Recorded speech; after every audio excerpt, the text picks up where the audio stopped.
Tapi saya cerita begini, pada waktu saya diberi tugas menjadi Menteri Keuangan,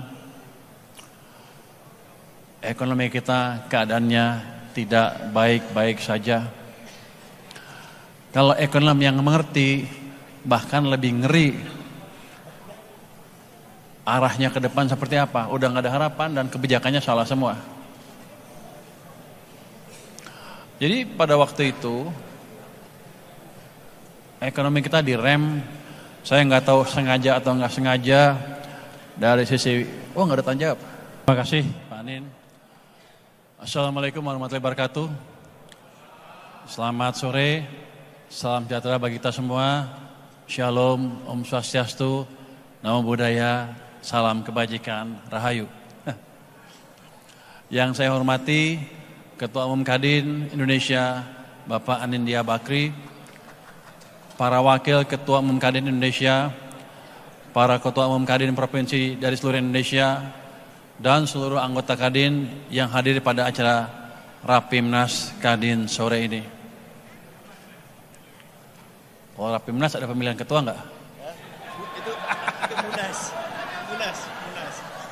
Saya dengar ada Kadin, ada juga Kadin Perjuangan. Udah lewat. Pertama-tama, marilah kita panjatkan puji syukur kehadirat Allah Subhanahu wa taala, Tuhan Yang Maha Esa, karena sore hari ini kita berkumpul di tempat ini. Biasanya emang kalau saya baca semuanya bosan. Jadi saya tutup deh. Tadi pertanyaan Pak Ketua amat dalam dan sekali bertanya langsung 10 pertanyaan kali tadi. Saya sebenarnya agak bingung jawabnya, yang mana duluan. Tapi saya cerita begini, pada waktu saya diberi tugas menjadi Menteri Keuangan, ekonomi kita keadaannya tidak baik-baik saja.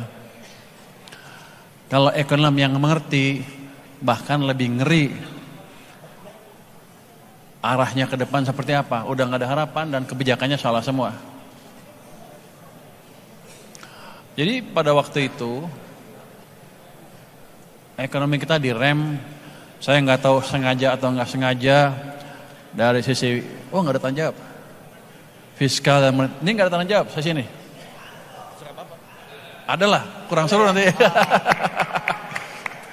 Kita layanin sampai besok pagi juga oke. Jadi uang di sistem, saya ngomong ekonomi dikit apa ya, keadaannya buruk sekali. Coba kalau dikasih lihat tuh gambar yang ini ya, yang hijau itu, sih. Ini saya kalau orang ekonom, kalau kayak saya, duduk, berdiri.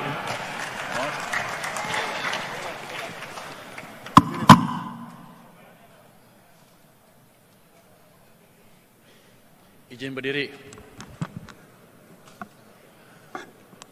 Ekonom tuh ngelihat ketika ekonomi melambat, saya juga nggak berapa tahu kenapa melambat, tapi saya lihat orang-orang turun ke jalan demo besar-besaran. Kita lihat apakah demo itu sebentar akan hilang atau tidak. Kita analisa kemungkinan besar nggak akan hilang kalau ekonominya nggak diperbaiki, dan mungkin kita akan masuk resesi dan awal tahun depan kita mungkin mengalami pergantian kekuasaan yang cost-nya besar sekali buat masyarakat kita.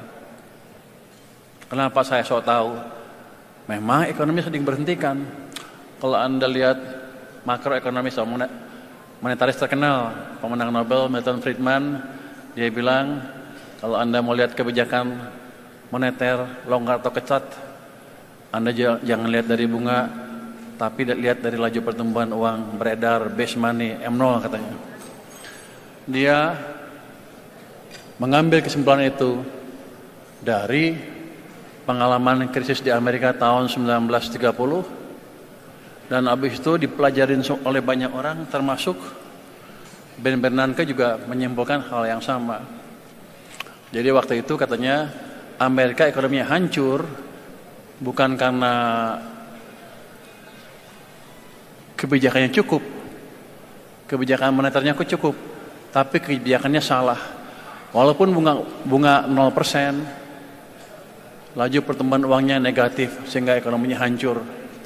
Jadi kesimpulannya mereka adalah kalau Anda mau lihat kebijakan di perekonomian longgar atau ketat, saya nggak boleh bilang kebijakan moneter, soalnya itu urusan BI kali.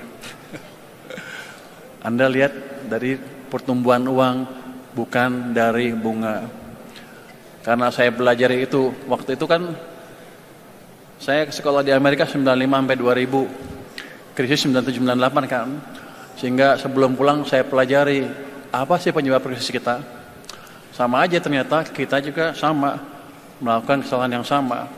97-98 bunga kita naik, kita pikirkan kebijakan ketat untuk menjaga nilai tukar. Tapi pada saat yang bersamaan Bank Sentral injek uang ke sistem besar-besaran. Akibatnya apa? Bunga tinggi, real sektor hancur, uang banyak, rupiah hancur. Jadi tahun 97-98 itu kita membiayai kehancuran ekonomi kita. Itu pelajaran yang saya dapat dari krisis 97-98. Setelah itu saya perhatikan jangan sampai terulang lagi.